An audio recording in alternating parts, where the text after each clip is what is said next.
Hi friends, welcome back. और आज की वीडियो का विषय है वात्सल्य रस। आज हम लोग सीखेंगे वात्सल्य रस। तो पहले ये जान लेते हैं कि वात्सल्य रस का स्थायी भाव क्या होता है।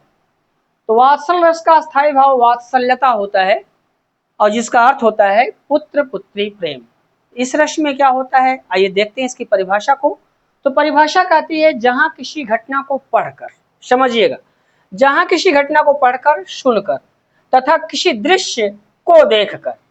तो जहां किसी घटना को पढ़कर, सुनकर तथा किसी दृश्य को देखकर क्या हो, हृदय में स्नेह का भाव उत्पन्न हो, हृदय में स्नेह का भाव उत्पन्न होता है, वहां वात्सल्य रस होता है।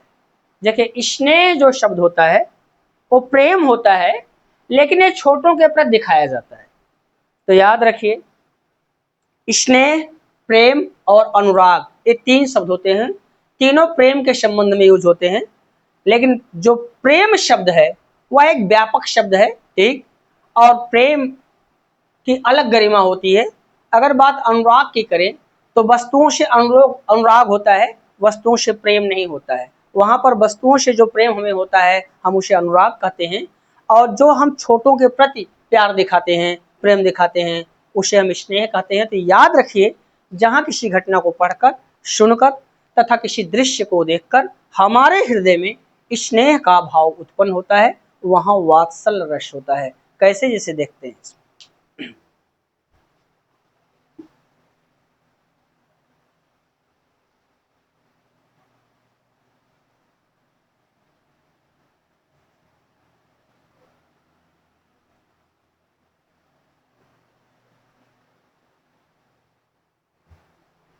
जैसे पहला इसका उदाहरण है, मैं बचपन को बुला रही थी। बचपन को मैं बचपन को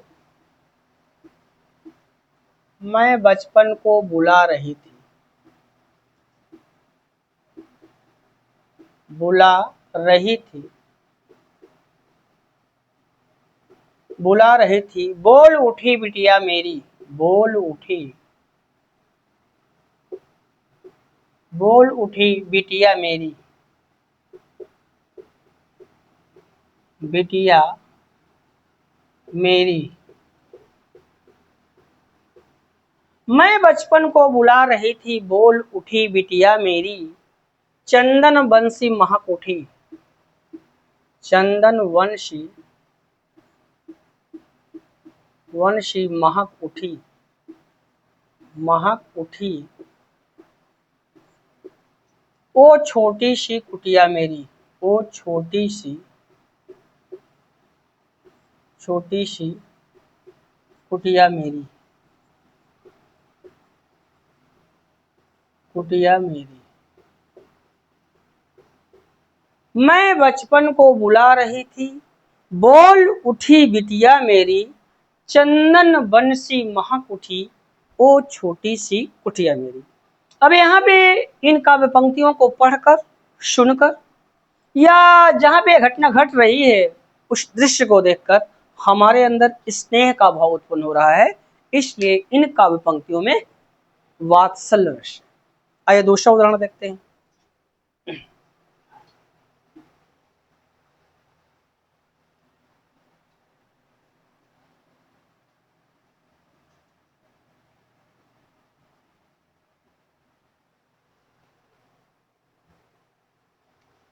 दूसरा उदाहरण है, उठो लाल।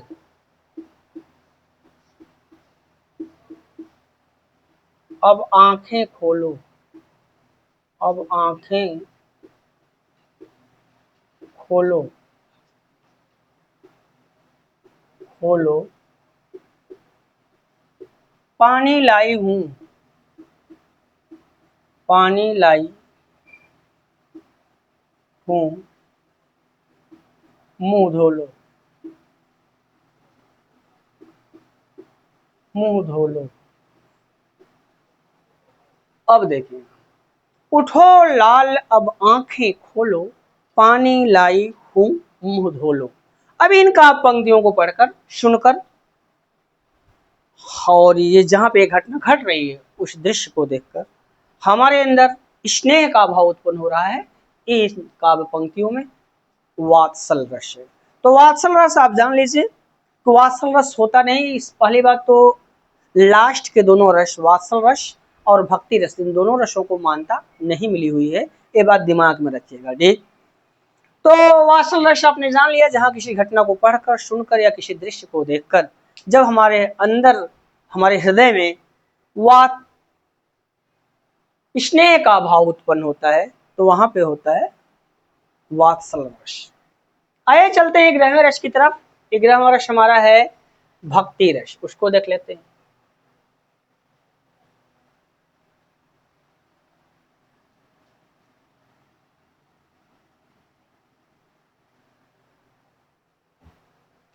ग्रह जो हमारा है वो है भक्ति रस।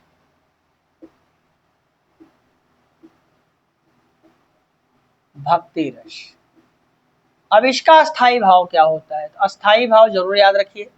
इसका स्थायी भाव होता है परारति। परारति, परारति, परारति का मतलब हुआ देव विषयक प्रेम। देव विषयक प्रेम, देव विषयक प्रेम, देव विषयक प्रेम याद रखिए। परारति देव विषयक प्रेम। तो परिभाषा यहां देख लेते हैं। तो परिभाषा ये कहती है जहां किसी घटना को पढ़कर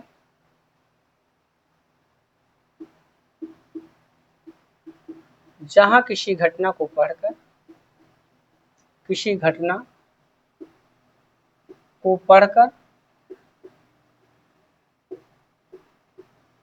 पढ़कर सुनकर या किसी दृश्य को देखकर या किसी दृश्य को देखकर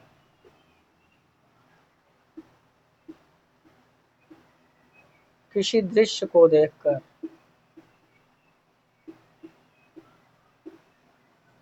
हृदय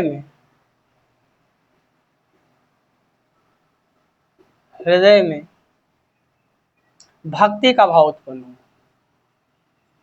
भक्ति का भाव उत्पन्न हो,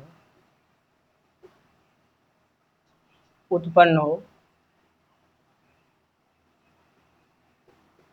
उत्पन्न हो, वहां भक्ति रस होता है।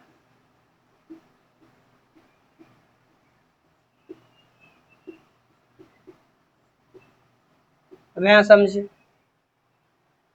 भक्ति रस में क्या होता है। किसी काव्य, कहानी, साहित्य व उपन्यास को पढ़कर तथा किसी चलचित्र या दृश्य को देखकर जब हमारे अंदर हमारे हृदय में भक्ति का भाव उत्पन्न हो जाए तो वहां पर होता है भक्ति रस। ठीक, और इसका स्थायी भाव क्या है? परारति देव विषय प्रेम। तो जहां किसी घटना को पढ़कर, सुनकर या किसी दृश्य को देखकर हृदय में भक्ति का भाव उत्पन्न हो जाए तो याद रखिए वहां पर हो जाता है भक्ति रस। उदाहरण इसका देख लेते हैं।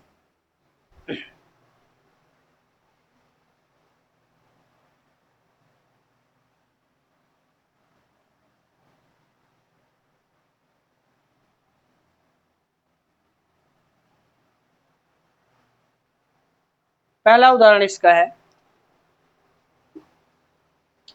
पायो जी, पायो जी मैं तो राम रतन धन पायो। मैं तो राम रतन धन पायो। मैं तो राम रतन धन पायो। पायो, पायो जी मैं तो पायो, पायो जी मैं तो राम रतन धन पायो। वस्तु अमोलक, वस्तु अमोलक, अमोलक दी मेरे सतगुर, दी मेरे सतगुर, सतगुरु करि कृपा अपनायो, करि कृपा कृपा अपड़ायो अपड़ायो पायो जी मैं तो राम रतन धन पायो। पायो जी मैं तो राम रतन धन पायो। राम रतन धन पायो। अब यहां देखें, भक्ति में लीन है कौन? मीरा। क्या करें? पायो जी मैं तो राम रतन धन पायो। रतन रूपी राम धन को, रतन रूपी राम धन की प्राप्ति मुझे हो गई है, तो बहुत प्रसन्न है। ठीक, तो पायो जी मैं तो राम रतन धन पायो, अब वस्तु अमोलक दी मेरे सतगुर।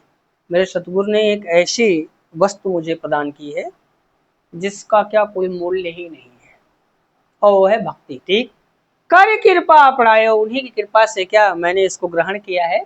पायो जी मैं तो राम रतन धन पायो, और वो वस्तु अमोलक क्या है? राम रतन रूपी राम धन। राम रतन रूपी राम धन जो अमोलक वस्तु उनके गुरु ने उनको दिया है, वो है क्या?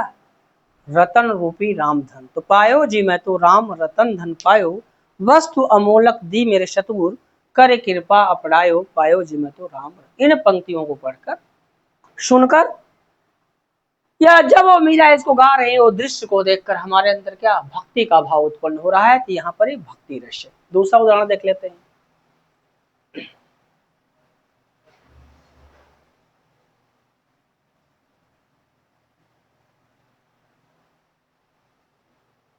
दूसरा उदाहरण है इसका,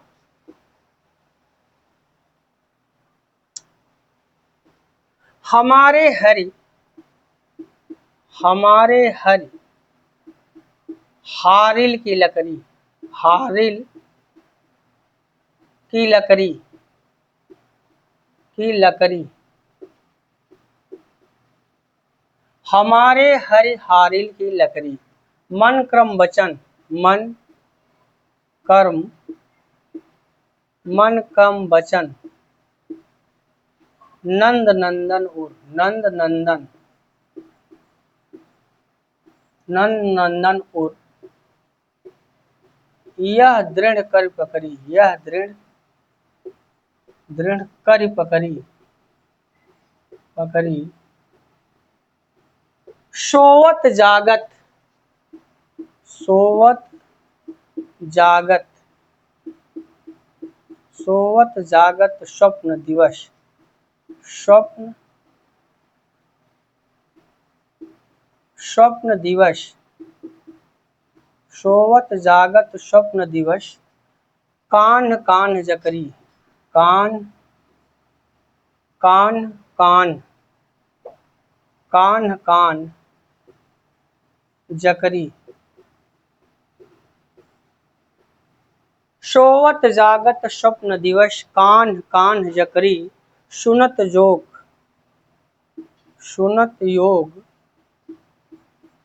लागत हो ऐसो, हो ऐसो ऐसो, जिम करुई ककरी, जिम करुई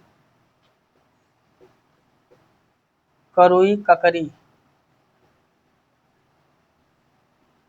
ऊधव व्याधि हमें ले आयो, ऊधव व्याधि, ऊधव व्याधि हमें ले आयो, आयो आयो, देखी सुनी न करी, देखी सुनी न करी,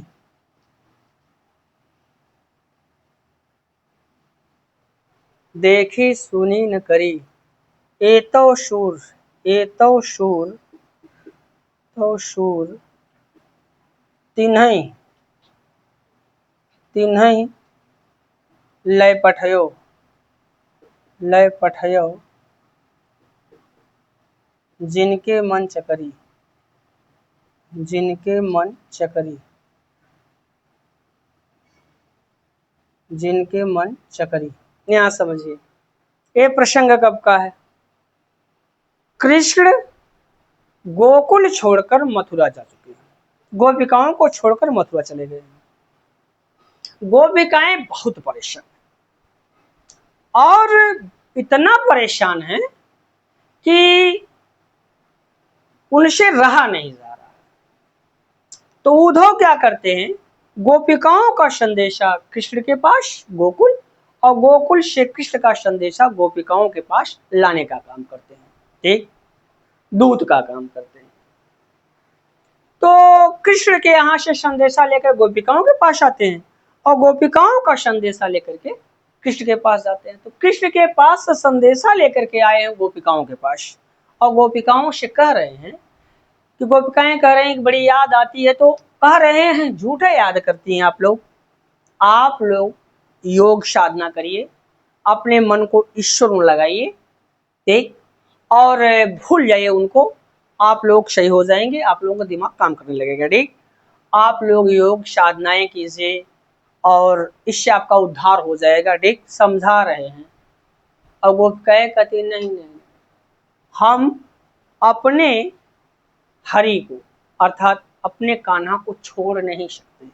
तो वहां पे गोपिकाएं उद्धव को समझा, जब उद्धव ने कहा कि नहीं योग साधनाएं करो, ठीक, आप लोगों की बुद्धि सही हो जाएगी, उनकी याद आपको कम आएगी। तो गोपिकाएं कहती है उद्धव सुनो, बता रही हमारे हरि हारिल की लकड़ी, जो हमारे कान्हा है ना, वो हमारे क्या, हम हारिल हैं। तो हारिल पक्षी होता है, हारिल पक्षी की यह विशेषता होती है कि वो धरती पर पैर अपना क्या पैर नहीं रखता, वो हमेशा एक लकड़ी लिया रहता। लकड़ी मतलब हारिल पक्षी अपने पंजों में हमेशा एक लकड़ी लिए रहता है। लकड़ी से उसको इतनी मोहब्बत है कि लकड़ी को वो छोड़ नहीं सकता, और अगर वो लकड़ी को छोड़ दे तो अपने प्राणों को छोड़ देगा। ठीक, तो गोपिकाएं यहाँ अपने आप को हारिल मान रही हैं और कान्हा को हारिल के पंजों की लकड़ी मान रहे हैं। हारिल पक्षी अगर पृथ्वी पर भी आता है, बैठना चाहता है, तो अपने पंजों में हमेशा एक लकड़ी ले रहता है। तो गोपिकाएं समझा रही उद्धव को, कह रही है उद्धव सुनो, हमारे हरि हारिल की लकड़ी, हमारे हरि जो हैं वो हमारे लिए हारिल की लकड़ी हैं। हम हारिल हैं और हमारे लकड़ी, हम उनको छोड़ के जी नहीं सकते। कैसे? मन कर्म वचन नंद नंदन, नंद नंदन का मतलब नंद के नंदन अर्थात कान्हा, कृष्ण की बात। मन से, कर्म से, वचन से नंद नंदन, नंद के नंदन अर्थात कृष्ण को। फिर कहता उर यह दृढ़ कर पकड़ी, उर का मतलब हृदय। मन से हम लोग, कर्म से, मन से, वाणी से, कर्म से, हर तरह से हम लोग अपने हृदय में नंद के नंदन अर्थात कृष्ण को कस करके जकड़ लिए अपने दिल में। अपने दिल में क्या? मन से, वचन से, कर्म से, हर तरह से नंद के नंदन था कृष्ण को हम लोगों ने अपने दिल में दबोच लिया है। सोवत जागत स्वप्न दिवस कान कान जकरी, चाहे हम लोग सो रहे हो, चाहे हम लोग जाग रहे हो, चाहे हम लोग सपना देख रहे हो, और दिन हो चाहे रात हो, और दिल की हर धड़कन से कान कान कान्हा कान्हा की आवाज निकलती है हर वक्त। चाहे हम लोग सो रहे हो, चाहे जाग रहे हो, चाहे सपना देख रहे हो, चाहे कुछ भी कर रहे हो, ठीक, उस हार्ट की बीट से हर बीट में कान्हा कान्हा कान कान कान्हा कान्हा ही निकलता है। अब आप जोग की बात कर रहे हो, जब दिल में क्या, दिल की हर धड़कन से कान्हा की आवाज आ रही है, चाहे हम लोग जिस भी हालात में हो, हर हाल में हरदम 24 घंटे हमारे दिल की धड़कन से इतना गहराई में जाके बैठ गए हैं कि हर धड़कन से, हर सांस में कान कान कान्हा कान्हा की आवाज आती हो। ऐसे हालात में अब जोग की बात, सुनत जोग लागत हो ऐसो है, जो जोग की शिक्षा हमको बता रहे हो ना, ऐसे हम लोग लग रहा है जिम कड़वी ककड़ी, जैसे ककड़ी कड़वी ककड़ी हो, देख खाने के बाद आदमी थूक देता है। अगर हम लोग क्या जोग को अपनाएंगे भी तो हम लोग कड़वी ककड़ी है तुरंत उगल देंगे, ठीक, करवर नहीं पाएंगे। उद्धव व्याधि हमें ले आए, व्याधि का मतलब वही जो जोग की बात बोले तो बोलते हैं कि हमारे लिए क्या है, पीड़ा है, ये क्या बीमारी है। उद्धव व्याधि हमें ले आयो, देखी सुनी न करी। आप जोग की शिक्षा हमें दे रहे हो, एक ऐसे व्याधि हम लोगों के लिए लाए हो ना तो हम लोग जोक के बारे में जानते हैं, ना तो सुने हैं, ना तो करते हैं, ठीक किए हैं कभी। ये तो सूर तिन्हे ले बैठो, ये तो जोक की शिक्षा उसी का। सूरदास कहते हैं ये तो जोक की शिक्षा कह रहे हैं कि ये तो जोक की शिक्षा उन्हीं को ले जा करके क्या दो आप, जिनके मन चकरी, जो बेवफा काना है, ठीक। यहाँ पर इन काव्य पंक्तियों को पढ़कर, सुनकर, अरे जब घटना घटी उस समय के दृश्य को देखकर हमारे अंदर अगर देखा जाए तो भक्ति का भाव उत्पन्न हो रहा है। तो यहाँ पर है हमारा भक्ति रस। इस प्रकार से रस का समापन हो गया है, रस समाप्त हो चुका है। आज के वीडियो में बस यहीं तक, मिलते हैं आपसे अगली वीडियो में, तब तक के लिए विदा, बेस्ट ऑफ लक।